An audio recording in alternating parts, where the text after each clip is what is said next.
अगर आपको भारत का एजुकेशन मिनिस्टर बनने का अवसर मिले तो आप हिंदी को लेकर कौन से नए बदलाव करना चाहेंगे या कौन सी नई पॉलिसीज़ को इंट्रोड्यूस करना चाहेंगे? पहली बात तो ऐसा होगा नहीं, है ना। कोई मुझे क्यों बनाएगा।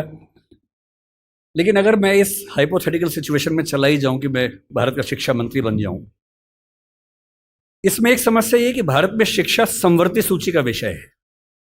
समवर्ती सूची का मतलब है कि केंद्र सरकार के पास शक्तियां सीमित हैं, राज्यों की अपनी शक्तियां हैं।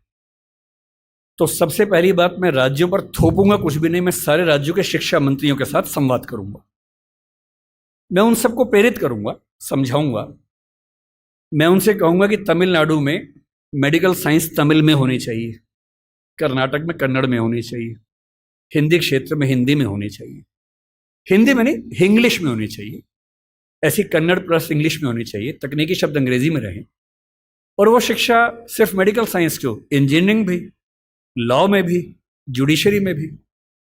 मैं ये भी चाहूंगा कि भारत के हर एग्जाम में, केंद्र के हर एग्जाम में अंग्रेजी और हिंदी का समान महत्व होना चाहिए। और राज्य स्तरीय हर परीक्षा में उस राज्य की राजभाषाओं का सम्मान होना चाहिए।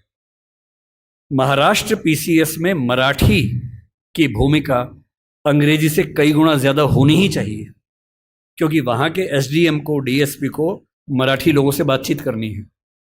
और यदि किसी राज्य में 2-3 राजभाषाएं हैं तो वहां की परीक्षा में उन दोनों तीनों राजभाषाओं की परीक्षा होनी चाहिए, ताकि वो व्यक्ति सेवाओं में आए जो उन भाषाओं को बोल सकता है।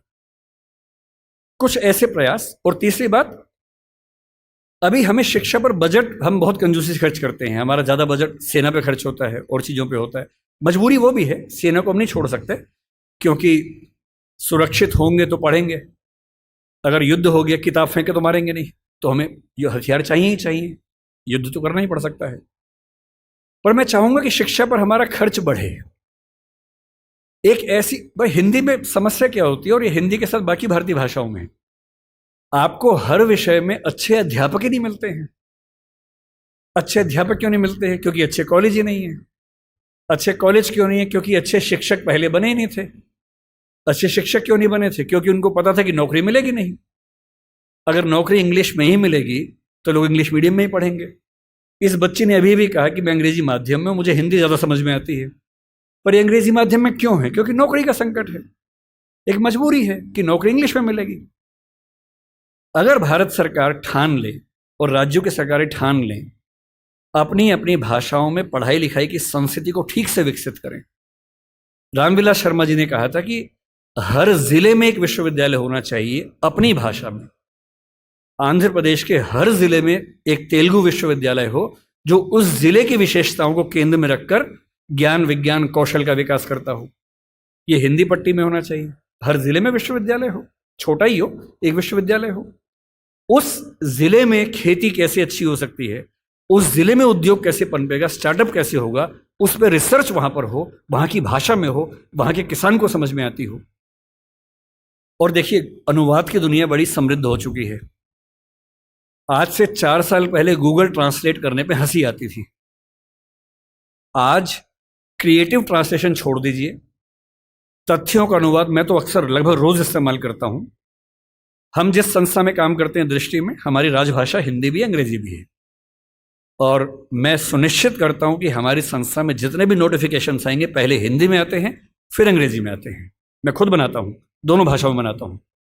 पहले हिंदी में, गूगल ट्रांसलेट पे जाता हूं, 1 सेकंड में अनुवाद हो जाता है। फिर उसको चेक करता हूं। आश्चर्य आपको होगा कि पहले 40-50% सही होता था, आजकल 95-97% सही होता है। मुश्किल से 2 साल रुक जाइए, यह मामला 100% का होने वाला है।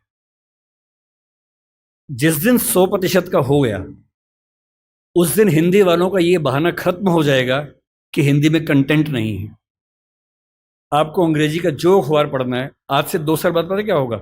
आप नेट पे जाएंगे, द हिंदू मान लीजिए पढ़ना है आपको, आप द हिंदू पे जाएंगे, नीचे क्या लिखा होगा, कौन सी भाषा में पढ़ेंगे, सारी भाषाओं के नाम होंगे, यहां तक कि स्पेनिश और फ्रेंच भी लिखा होगा। आप हिंदी क्लिक करेंगे, पूरा अखबार हिंदी में आएगा आपके सामने। फिर क्या बहाना बचता है?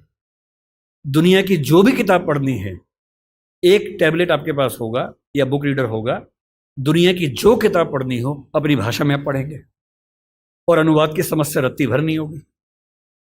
मुश्किल से 5 से 10 साल के बाद ऐसी डिवाइसेस आ जाएंगी, ईयरफोन लगा होगा आपके कान में, आप जैसे मैं भी जब विदेश में जाता हूँ जहाँ अंग्रेजी चलती है वहाँ दिक्कत नहीं आती। अब जैसे मान लीजिए मैं ऑशविट्स, एक आपने सुना होगा जहाँ नाजी अत्याचार हुए थे, मैं 2 दिन पहले पोलैंड में वहीं गया हुआ था, वहाँ हर चीज़ पोलिश भाषा में लिखी हुई थी, कहीं कहीं अंग्रेजी थी। अब समझ में नहीं आ रहा कैसे पढ़ूँ। गूगल ट्रांसलेट पे जाके कैमरा ऑन करना है, लैंग्वेज में आपने कर दिया पॉलिश टू इंग्लिश, आप कैमरा जहाँ जहाँ ले जा रहे हैं पॉलिश इंग्लिश में कन्वर्ट होकर दिख रही है आपको, कोई समस्या ही नहीं है। वो सारी पॉलिश लिखी है, मैं सारा अंग्रेजी में पढ़ रहा हूँ, कहीं कहीं हिंदी में पढ़ रहा हूँ, सब कुछ हो चुका है। मुश्किल से 2-3 साल बाद क्या होगा, ऐसे हेडफोन्स और माइक आ जाएंगे, आप अपने कंप्यूटर से या फोन से कनेक्टेड हैं, एक पॉलिश व्यक्ति या मान लीजिए डच व्यक्ति आपसे बात कर रहा है नीदरलैंड्स का, उसको केवल डच आती है, मुझे केवल हिंदी आती है। मैंने अपने फ़ोन में डच से हिंदी सेट कर दिया, उसने अपने फ़ोन में हिंदी से डच सेट कर दिया, वो डच बोल रहा है, मेरे हेडफोन में जो माइक है वो उसको सुन रहा है, कंप्यूटर कनेक्टेड है, फ़ोन कनेक्टेड है, मेरा फ़ोन तुरंत उसको हिंदी में कन्वर्ट करके मुझे हिंदी में सुना रहा है। मैं हिंदी बोल रहा हूँ, उसे डच में सुन रहा है। और ये मैक्सिमम अगले 5 साल का मामला है। 5 साल बाद बेबीलोन की मीनार बन जाएगी। 5 साल बाद आप दुनिया की किसी भी भाषा के साहित्य को, साहित्य में थोड़ी दिक्कत आ सकती है, ज्ञान विज्ञान की बात कर लेते हैं, किसी भी भाषा के ज्ञान विज्ञान को आसानी से पढ़ सकेंगे अगर मैं शिक्षा मंत्री बन गया, जो कि मैं नहीं बनूंगा, मैं जानता हूं, क्योंकि लोग क्लिप काट के चलाएंगे कि देखो बनना चाह रहा है ना। अगर ऐसा कभी हुआ तो मैं सुनिश्चित करूंगा भारत के हर विश्वविद्यालय में हर ज्ञान की चीज हर भाषा में उपलब्ध हो। और 20-25 साल लगेंगे, जिस दिन हिंदी, मराठी, तमिल बच्चों को समझ में आ गया कि उनकी भाषाओं में भविष्य है, वो अपनी भाषाओं में पढ़ के आग लगा देंगे, ऐसी ऐसी रिसर्च करेंगे अभी हम कल्पना नहीं कर सकते हैं। और जिस दिन सारी भाषाओं में आत्मसम्मान का भाव आ गया, रिसर्च होने लगी, पढ़ाई होने लगी, उसके बाद आप देखिए फिर क्या होता है। क्यों आपको उच्च अध्ययन के लिए केवल जेएनयू या अशोका समझ में आता है जहां अंग्रेजी में ही चीजें मिल पाती हैं? क्यों ऐसा नहीं होता कि कुछ ऐसे विश्वविद्यालय हों जहां हिंदी में इतने स्तर के ज्ञान की बातें होती हों जो दुनिया के बेस्ट यूनिवर्सिटीज के लेवल की बातें हैं? क्यों हार्वर्ड जैसा स्ट्रक्चर हिंदी में नहीं बन सकता, येल नहीं बन सकता? एकदम बन सकता है। लेकिन सरकार को 20-25 साल ताकत लगानी होगी, एक विजन रखना होगा, और जो तकनीकें हमारे ज़माने में आ चुकी हैं उन तकनीकों के होते हुए ये बिल्कुल मुश्किल काम नहीं है, एकदम आसान काम है। बस एक विजन हो, दृढ़ इच्छा शक्ति हो, और 20-25 साल का समय, एक पीढ़ी गुजरने का समय। आप ऐसे चेंजेस 2 दिन में नहीं कर सकते, एक पीढ़ी लगती है, और हर पीढ़ी के साथ वो चेंजेस आपको नजर आते हैं। मैं ये करूँगा।